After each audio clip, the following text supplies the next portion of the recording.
GPSC માટે તમારી તૈયારી કેવી છે, ઇતિહાસમાં તમારું વાંચન કેવું છે, ચાલો આ વિડીયોથી જાણીએ. તો પ્રશ્ન છે, સિંધુ ઘાટી સભ્યતાના સંદર્ભમાં નીચેના કથનો પર વિચાર કરો. કથન 1, તે મુખ્યત્વે લૌકિક સભ્યતા હતી, તેમાં ધાર્મિક તત્વ ઉપસ્થિત હતું પણ વર્ચસ્વશાળી ન હતું. કથન 2, તે સમયમાં ભારતમાં કપાસના વસ્ત્રો બનાવતા હતા. ઉપરોક્તમાંથી કયું કથનો સાચા છે? તો બંને કથન સાચા છે મિત્રો. એટલે આપણે જોઈ લેવું કે કયો ઓપ્શન તેમાં આવે છે. માત્ર 1 અને 2 સાચા. એટલે આન્સર આવશે સી. નેક્સ્ટ ક્વેશ્ચન, સિંધુ સંસ્કૃતિની શોધ ભારતીય કલ્પપ્રવૃત્તિના ઇતિહાસને દૂરના ભૂતકાળ સુધી લઈ જાય છે. આ સંદર્ભે નીચેના વિધાનો સાચા છે. કયા વિધાનો સાચા છે તે તપાસવાનું છે. વિધાન 1, લોથલમાંથી મળેલ પકવેલ માટીની આકૃતિઓ શિલ્પના નમૂના બની રહે છે. વિધાન 2, હડપ્પામાંથી પથ્થરના ધડ સાથે સભ્ય ધરાવતી આકૃતિઓના નમૂના મળે છે. વિધાન 3, પકવેલી માટીમાંથી ઘડેલી આકૃતિ ઇજિપ્તના મમ્મીને મળતી આવે છે. તો જો પહેલું સાચું છે, પકવેલી માટીની આકૃતિઓના શિલ્પના નમૂના બની રહે છે.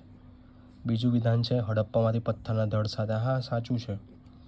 પકવેલી માટીમાંથી ઘડેલી આકૃતિ ઇજિપ્તના મમ્મીને મળતી આવે છે, તે પણ સાચું છે. એટલે ઓપ્શન જોઈ લેવો 3 વિધાનવાળો, એટલે ઓપ્શન ડી આવશે. નેક્સ્ટ પ્રશ્ન તરફ આપણે આગળ વધીએ મિત્રો. આ વિડીયોથી તમને ખબર પડે છે કે તમને કેટલા આન્સર સાચા પડે છે અને તમારી તૈયારી કઈ દિશામાં છે. નીચેના વાક્યો પર વિચાર કરો. 1, બુદ્ધમાં દેવત્વારોપણ. 2, બોધિસત્વના માર્ગ પર ચાલવું. 3, મૂર્તિ ઉપાસના તથા અનુષ્ઠાન. ઉપરોક્ત કઈ વિશેષતા મહાયાન બૌદ્ધ મતની છે? ઓપ્શન એ માત્ર 1, ઓપ્શન બી 1 અને 2, ઓપ્શન સી 2 અને 3, ઓપ્શન ડી 1, 2 અને 3. હવે આ પ્રશ્નનો જવાબ શોધીને તમારે મને જવાબ આપવાનો છે અને કમેન્ટ કરવાનો છે. નેક્સ્ટ પ્રશ્ન તરફ આગળ વધીએ. નીચેનામાંથી કયા રાજ્યોનો સંબંધ બૌદ્ધ જીવન સાથે હતો? અવંતી, ગાંધાર, કૌશલ અને મગધ. હવે અવંતી અને ગાંધાર તેનો સંબંધ નથી, એટલે આપણે 3 અને 4 સાચું છે. તો ઓપ્શનમાં સમય ન બગાડતા એ જોઈ લેવું જોઈએ કે 3 અને 4 કોનામાં આવે છે. તો ઓપ્શન સી જવાબ આવશે.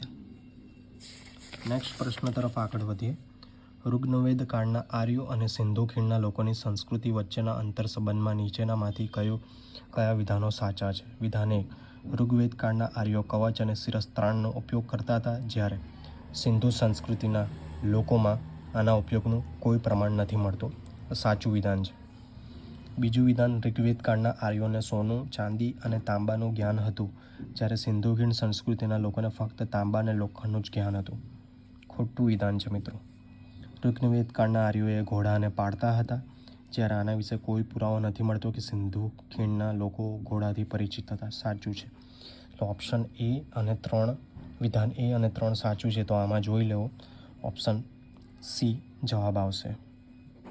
તો આ રીતે ઓપ્શન એલિમિનેટ કરતાં શીખી જવું જોઈએ, જેથી પરીક્ષામાં તમારો સમય બચે. વિડીયો ગમ્યો હોય તો લાઇક કરો, જે લોકો તૈયારી કરે ત્યાં શેર કરો, અને હા, નવા હો તો ચેનલને સબસ્ક્રાઈબ જરૂરથી કરી દો.